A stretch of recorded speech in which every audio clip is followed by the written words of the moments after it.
There's a woman I need to tell you about. Her name is Dorothy. She's 72 years old, lives in Portland, Oregon, and for 6 straight years, she did everything her doctor told her to do. Every single thing. She took her metformin twice a day, never missed a dose. She cut out bread, pasta, rice, potatoes. She stopped eating dessert entirely. She kept a food journal for 3 years. She measured every portion. She counted every carb. She went to bed hungry most nights because she was terrified of what the morning would bring. And every single morning, she would sit at her kitchen table, load the lancet, prick her finger, squeeze a drop of blood onto the test strip, and wait for the beep. 168, 174, 159, 162, always above 150, often above 160. Despite eating nothing after 6 p.m., despite following every rule, despite doing everything right, her husband would look up from his newspaper and ask gently, "What's the number today, honey?" And Dorothy would just shake her head. She couldn't understand it. She ate grilled chicken and steamed broccoli for dinner. She went to bed with her stomach growling. She took her medication. She did everything the doctor said, and her body was still broken. The number wouldn't budge. But here's what Dorothy didn't know. And here's what your doctor has probably never explained to you. Your fasting blood sugar, that number you see when you wake up in the morning, has almost nothing to do with what you ate for dinner. I know that sounds impossible, but it's true. That number isn't coming from your plate. It's coming from your liver. And while you sleep, something inside your liver is manufacturing sugar from scratch and dumping it into your bloodstream hour after hour. No amount of dieting during the day can stop it, because the problem isn't happening during the day. Let me explain what's actually going on inside your body between midnight and 6 a.m. While you're sleeping, completely unaware, your liver is running a 24-hour sugar factory, and in most people over 60 with type 2 diabetes, that factory has forgotten how to shut down. Around 3 or 4 in the morning, your brain starts preparing your body to wake up. It releases a surge of hormones: growth hormone, cortisol, your stress hormone, adrenaline, and another hormone from your pancreas that signals your liver to release stored sugar. In a healthy person, the pancreas responds by releasing a matching surge of insulin. The sugar gets cleared immediately. Blood sugar barely moves. But in someone with type 2 diabetes, the pancreas is exhausted. It can't keep up. The insulin it produces isn't strong enough to overcome the resistance in the cells, so the sugar floods into your blood at 4 a.m. and just sits there. You wake up at 6, check your finger, and see 165, and you think it was the dinner you ate 10 hours ago, but it wasn't. It was your liver. If you've been waking up every morning with a fasting number above 130, even though you ate perfectly the day before, I need you to understand this. Your dinner is not the problem. Your willpower is not the problem. There is a factory inside your liver that is manufacturing sugar while you sleep, and nothing you do during the day can turn it off. Only one thing can, and it costs less than $1 a week. Before I tell you what it is, if you're serious about getting your blood sugar under control, about stopping the damage that's happening to your eyes, your kidneys, your nerves, your heart, hit that subscribe button right now. I release videos like this every single week. Real solutions based on published research and 30 years of clinical experience. No hype, no supplements to sell, just what actually works for people over 60. Now, let me tell you about the drink. It's 2 tablespoons of raw, unfiltered apple cider vinegar mixed into 6 to 8 ounces of water, taken 30 minutes before bed through a straw. That's it. Same dinner, same medication, same routine. You just add 1 glass of this before you go to sleep, and when you prick your finger at 6 a.m., the number is lower than it's been in months. But it has to be the right kind. It cannot be the clear kind that looks like apple juice. It has to be the murky, brownish, cloudy kind with stringy sediment floating at the bottom. That sediment is called the mother. It contains the bacteria and enzymes that make this work. If the bottle is clear and clean, it's been pasteurized. The heat killed everything that matters. Put it back on the shelf. The brand doesn't matter as long as the label says raw, unfiltered, and with the mother. Most grocery stores carry it. It costs about $4 and lasts a month. Now here's what happens when you drink it. The active ingredient is acetic acid. When you swallow it in the evening, it gets absorbed through your small intestine and travels directly to your liver through a special vein that connects your gut to your liver. Inside your liver, the acetic acid flips a master switch, a switch that controls whether your liver stores sugar or makes sugar. When that switch gets flipped, It physically shuts down the last two steps in your liver's sugar-making process. Without those two final steps, the factory can't produce sugar. The raw materials are sitting there, the assembly line is running, but the last two machines on the line are turned off. So, at 3 a.m., when that hormone surge tells your liver to start dumping sugar into your blood, your liver tries. But the factory is dark. The machines are off. The sugar dump that normally floods your bloodstream between 3 and 6 a.m. gets reduced to a trickle. You wake up, you prick your finger, and the number is lower than it's been in months. This is not a morning effect. The acid from the vinegar must be present in your liver during the overnight hours to intercept the sugar dump. If you take it in the morning, you'll help with meal spikes during the day, but you'll completely miss the overnight window. The liver factory runs at 3 a.m. The chemical roadblock needs to be in place by midnight. That's why timing matters. That's why it must be taken at bedtime. There was a study published in the journal Diabetes Care. They tested this exact protocol. Patients with type 2 diabetes took 2 tablespoons of apple cider vinegar at bedtime with a small piece of cheese. The next morning, their fasting blood sugar was 4 to 6% lower than the mornings when they took a placebo. For someone waking up at 160, a 6% drop is 10 points. From 1 glass of water with vinegar, without changing a single thing about dinner. But the drink does something else most people don't know about. It changes how your body handles breakfast the next morning. When the acetic acid sits in your digestive system overnight, it slows down the speed at which your stomach empties the next morning. So when you eat toast or oatmeal at 8 a.m., the food moves into your intestine 20% slower than usual. The sugar from that meal gets absorbed gradually instead of flooding in all at once. Your tired pancreas can actually keep up. The post-breakfast spike that normally sends your blood sugar to 200 gets blunted, cut by nearly a third. One evening drink. 2 benefits. Lower fasting number at 6 a.m. Smaller spike at 9 a.m. Both from the same glass the night before. And over 8 to 12 weeks of taking it every night, studies show your A1C drops by 0.3 to 0.4. That's the difference between your doctor saying we need to add a second medication and your doctor saying keep doing whatever you're doing. The vinegar also reaches your muscles while you sleep. It flips an energy switch inside muscle cells. But in muscles, the switch does something different. It tells the cells to push extra glucose doors to their surface. By morning, your muscle cells are physically covered with more entry points for sugar. The sugar in your blood has more places to go. Your muscles soak it up like a sponge that was wrung out overnight, and it feeds the healthy bacteria in your gut. The cloudy mother in the vinegar is food for a specific type of gut bacteria that produces chemicals your body uses to prime your pancreas. While you sleep, these bacteria digest the vinegar remnants and send a signal to cells in your gut lining that communicate directly with your pancreas. By the time you wake up, your pancreas is primed and ready to produce strong, fast insulin the moment you take your first bite of food. The overnight liver shutdown, the morning stomach slowdown, the muscle door installation, the gut bacteria priming. 4 mechanisms from 1 glass at bedtime. But here's the thing. The vinegar is fighting against things in your evening routine that are actively spiking your morning number, and if you don't remove them, the vinegar is swimming upstream. Let me tell you about 4 saboteurs that are destroying your fasting blood sugar right now. The first one, check your bedside table for melatonin supplements, those little gummies or tablets you take to help you sleep. If the dose is 3 milligrams or higher, you have a serious problem. Your pancreas has special receptors for melatonin.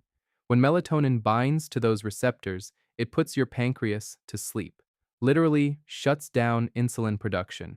That's by design. Your body is supposed to produce a tiny amount of melatonin naturally at night to gently slow your pancreas while you rest. But a 5 or 10 milligram supplement floods those receptors. Your pancreas goes from gently resting to fully unconscious. At 4 a.m., when your liver dumps sugar, your pancreas can't respond. It's chemically paralyzed. The sugar stays in your blood unchallenged. Your morning number can be 15 to 25 points higher from the melatonin alone. You're taking a sleep supplement that's putting your pancreas to sleep along with you, and nobody told you. Stop the melatonin.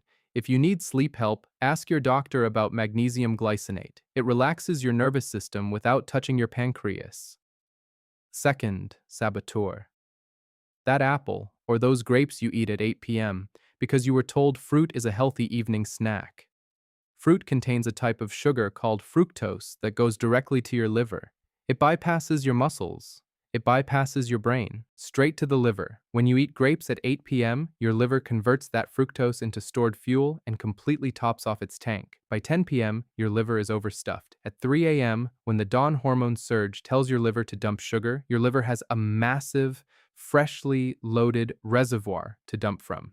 You handed the liver the ammunition it used to spike your morning number 6 hours later. An apple at 8 p.m. can add 20 to 30 points to your fasting reading. Not because the apple has too many calories, because fruit sugar goes straight to the liver, and the liver stores it as the exact fuel it dumps overnight. If you need to eat after dinner, eat protein or fat, a hard-boiled egg, a small handful of almonds, a slice of cheese. These don't load the liver. They don't give the factory more raw material. Your morning number will drop the first week you make this change. The third saboteur. Blue light in your bedroom, the television you fall asleep to, the phone on your nightstand, the bright LED streetlight shining through thin curtains. Your liver has its own internal clock. When your eyes detect light at 11 p.m., your brain sends a signal that confuses your liver's clock. The liver thinks the sun is still up. It loses track of what time it is. And a confused liver leaks sugar into your blood all night because it doesn't know it's supposed to be shut down. Blue light at night also raises cortisol, your stress hormone, at the exact hour it should be at its lowest. Cortisol blocks insulin and drives your liver to produce more sugar. The TV you fall asleep to is raising your fasting blood sugar by 10 to 15 points every single night. Turn the television off at 9 p.m. Put your phone face down in another room. Hang blackout curtains. Your liver needs darkness to know what time it is. When the clock runs properly, the factory shuts down on schedule. The fourth saboteur. Your bedroom temperature. If your thermostat is set above 72 degrees at night, your body is missing a free blood sugar reduction that happens automatically in cooler air. Your body has special tissue around your collarbones and spine called brown fat. This tissue burns sugar to generate heat. In a cool room, this tissue activates and pulls sugar out of your blood all night long. Free, automatic, while you sleep. In a warm room, that tissue goes dormant. The sugar it would have burned stays in your blood. A study tested this. People who slept in a room set to 66 degrees had significantly better blood sugar processing than people who slept at 75 degrees. Drop your thermostat to 66 before bed. Wear warm pajamas. Use a blanket. But let the room air be cool. Your body will burn sugar for heat all night. Now let me tell you what happened to Dorothy. She had 3 of these 4 saboteurs working against her. She took 10 milligrams of melatonin every night because she couldn't sleep. She ate an apple with peanut butter at 8 p.m. because her doctor said fruit was healthy, and she fell asleep to the television every night with the lamp on because the silence made her anxious. Her pancreas was paralyzed by the melatonin, her liver was loaded with fructose from the apple, and her liver clock was scrambled by the light. 3 saboteurs running all night, every night, for 6 years. Her daughter is a registered dietitian. She asked Dorothy one question over the phone. Mom, what do you do between 8 p.m. and the time you fall asleep? Walk me through every detail. Dorothy told her. The apple, the melatonin, the television, the lamp. Her daughter was quiet for a moment. Then she said, Mom, you've been loading the gun and pulling the trigger every single night. Your mornings never had a chance. She told Dorothy to stop the melatonin and replace it with magnesium. Stop the apple and replace it with a handful of walnuts. Turn off the television at 9. Blackout curtains on the window. And at 9:30 p.m., mix 2 tablespoons of raw apple cider vinegar into a glass of water. Drink it through a straw. Rinse your mouth with plain water afterward. Don't brush your teeth for 30 minutes because the acid softens the enamel and brushing would scrub it away. Dorothy started the protocol on a Tuesday night. Day 1. She woke up, pricked her finger. 158. Still high. But for the first time in 6 months, the number started with a 15 instead of a 16 or 17. A flicker of hope. Day 3. 152. Day 5. 144. Her husband noticed Dorothy got out of bed and walked straight to the window instead of straight to the meter. She was looking at the garden. He didn't say anything. He just watched. Day 7, 136. The chronic inflammation that had been making her joints ache every morning was starting to ease. She could bend her fingers without stiffness. Week 2, 128. Her doctor's office called to schedule her next A1C test. She said, "I'll be there, but I think you're going to like the number." Week 3, 118. A number Dorothy hadn't seen in 6 years. She checked it twice, took a photo of the meter screen with her phone, and texted it to her daughter. Her daughter texted back one word. Finally. Day 28, 108. Dorothy sat on the edge of her bed. She didn't reach for the meter right away. She looked at the window, the blackout curtains her daughter had hung 3 weeks ago. She pulled them open. The morning light poured in. She could see everything clearly. No blur, no fog. For 6 years, high blood sugar had been swelling the lens of her eye every morning, making her vision blurry until 10:30 a.m. Now the sugar that had been flooding her lens was gone, because the liver factory that produced it had been unplugged by 2 tablespoons of vinegar in a glass of water. Week 6. Dorothy went to her doctor. Her A1C had dropped from 7.4 to 6.9. Her doctor looked at the chart, looked at her, and said, "Whatever you're doing with your diet, keep it up. We don't need to add that second medication after all." Dorothy smiled. She hadn't changed her diet. She hadn't counted a single carb in 6 weeks. She had just unplugged the factory that was running all night. Now, one important thing about safety. If you take metformin, this drink is safe. Metformin works during the day. The vinegar works at night. They don't interfere. But if you take insulin injections, or if you take a medication called glyburide or glipizide, these drugs force your pancreas to push out insulin no matter what. If you add the vinegar on top, your blood sugar could drop too low overnight. That's dangerous. Talk to your doctor before starting. They may need to lower your dose. This is not optional. This is a safety requirement. Say these words to your doctor. "I've been experiencing high fasting blood sugar. My numbers are consistently above 130 despite controlling my diet. I'm going to try 2 tablespoons of diluted apple cider vinegar at bedtime based on research in diabetes care. I want to log my fasting numbers for 2 weeks, and I may need you to adjust my medications if the numbers start dropping significantly." Those words show your doctor you've done the work. They show respect, and they give your doctor the information they need to keep you safe. Now, I know what you're probably thinking. 2 tablespoons of vinegar can't be that powerful. But the study was published in Diabetes Care, the Journal of the American Diabetes Association. The mechanism is specific, measurable, and has been replicated. This isn't folk medicine. This is biochemistry. Will it taste terrible? Yes. Diluted apple cider vinegar tastes sharp, sour, and slightly harsh. You'll grimace for the first week. By Week 2, you'll barely notice it. Dorothy called it her swamp water. Her daughter said, "The swamp is fixing your liver. Drink it." What if your number doesn't drop? Remove all 4 saboteurs. Drink the vinegar every night for 2 weeks. If the number still doesn't move, your liver factory may be driven by something else. Excess cortisol, kidney dysfunction, a medication interaction. That's when you go back to your doctor with your 2-week log and say, "The overnight sugar dump isn't responding to intervention. I need further investigation." Can you just take vinegar pills or gummies instead? No. The gummies contain sugar. The pills contain a fraction of the acid needed.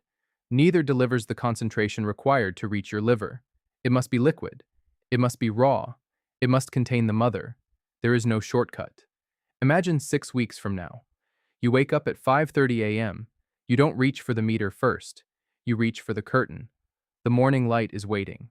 You prick your finger eventually, without dread, and the number starts with a 10 instead of a 16. Your doctor looks at your A1C and says the words you've been waiting years to hear. "We can hold off on adding another medication. What you're doing is working." Tell me 2 things right now in the comments. What was your fasting number this morning, and how many years has it been stuck above 130?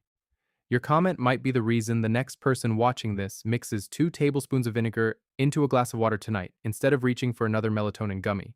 Hit the like button, subscribe if you haven't, and text this video to one person tonight, the one whose morning number won't budge, the one who goes to bed hungry and wakes up to 160, The one who's about to be put on a second medication they might not need. Send it tonight, because tonight is when the drink works.